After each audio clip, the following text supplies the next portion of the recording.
লম্বা টেবিলে নানা রকম খাবার সাজানো, গরম গরম রুটি, নানা পদের তরকারি, ডাল, পোলাও, মিষ্টি, ফল আর আরও কত পদ সুন্দরভাবে সাজানো। এত খাবার দেখে মিতা কিছুক্ষণ চুপ করে রইল।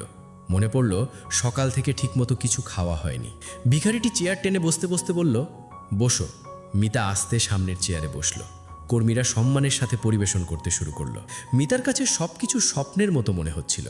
কিছুক্ষণ আগেও সে সৎ মায়ের গালাগাল আর কাজের মাঝে ডুবেছিল, আর এখন শহরের সবচেয়ে বড় হোটেলে বসে আছে। সে সংকোচের সাথে জিজ্ঞেস করল, সত্যি কি আমরা এটা খেতে পারি? ভিখারির মুখে হালকা হাসি ফুটল। সামনে খাবার থাকলে আর খিদে পেলে সংকোচ করা উচিত নয়। মিতা প্রথমবারের মতো একটু হাসল। দুজনে খেতে শুরু করলো। কয়েক ঘন্টার ক্লান্তি আর খিদের পরে মিতা পেট ভরে খেল, কিন্তু মনে তখনও সেই একই প্রশ্ন, এই মানুষটা কে যাকে হোটেলের ম্যানেজার এত সম্মান করেন, আর সে রাস্তায় ভিখারির বেশে কেন ঘুরছিল? মিতা বহুবার জিজ্ঞেস করার কথা ভেবেও থেমে গেল। মনে হলো হয়তো সঠিক সময়ে সে নিজেই বলবে। রাতের খাবার শেষ হওয়ার পরে মিতা আর পারল না। একটা কথা বলুন, আপনি আসলে কে, আর সবাই আপনাকে এত সম্মান কেন করছে?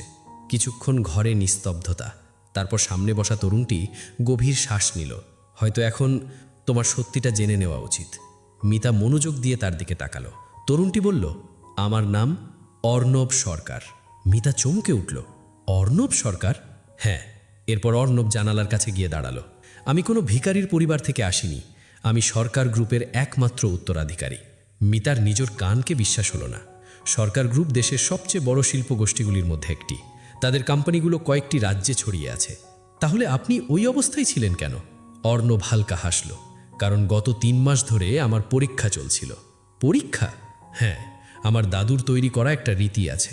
পরিবারের যে উত্তরাধিকারী হবে তাকে কিছুটা সময় সাধারণ মানুষের মাঝে থেকে দারিদ্র্য, সংগ্রাম আর জীবনের বাস্তব কষ্টগুলো বুঝতে হবে। মিতা স্তব্ধ হয়ে শুনছিল। অর্ণব আরও বলল, দামি গাড়িতে বসে দারিদ্র্য বোঝা যায় না। তাই আমি সাধারণ কাপড় পরেছি, রাস্তায় থেকেছি, মানুষের ব্যবহার দেখেছি আর জানার চেষ্টা করেছি কঠিন পরিস্থিতিতে মানুষ কোন সমস্যার মুখে পড়ে। এবার মিতার অনেক কিছু পরিষ্কার হয়ে গেল। মনে পড়ল রাস্তায় অনেকে অর্ণবকে সম্মানের সাথে দেখছিল। হোটেলের ম্যানেজারও তাকে দেখেই দৌড়ে বাইরে এসেছিলেন। অর্ণব বলল, আজ আমার 3 মাসের পরীক্ষা শেষ হলো। মিতা কিছুক্ষণ চুপ থাকলো। তারপর আস্তে বলল, তাহলে আপনি সত্যি? অর্ণব হাসল। হ্যাঁ, সেই অর্ণব সরকার, খবরের কাগজ আর ব্যবসায়িক পত্রিকায় যার কথা লেখা হয়। মিতা এখনও যেন বিশ্বাস করতে পারছিল না। তার মনে পড়ল সকাল পর্যন্ত রমা এই মানুষটাকে সাধারণ ভিখারি ভেবে অপমান করছিল।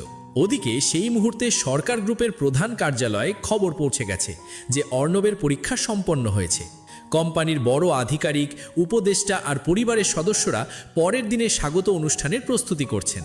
কিন্তু অর্ণবের মনে তখন অন্য একটা কথা ঘুরছিল।